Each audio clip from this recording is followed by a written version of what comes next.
سنتے ہیں پڑھتے ہیں حضور معراج کی رات آسمانوں پر گئے.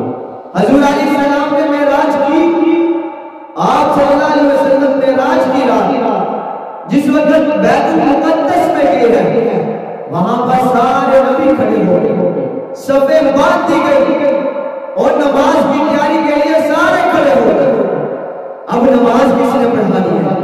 حضرت جبرائیل علیہ السلام نے وہ اذان دی جو اذان آج اہل سنت والجماعت کی مسجدوں میں ہوتی ہے.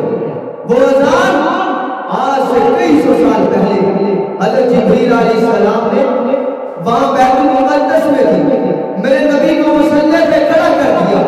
سارے نبیوں نے پیچھے نماز پڑھی. لوگوں نے کہا کہ نبیوں نے بہت بڑی سعادت پائی. کیا سعادت پائی؟ کہ آخری زمان پیغمبر جہاں سرکار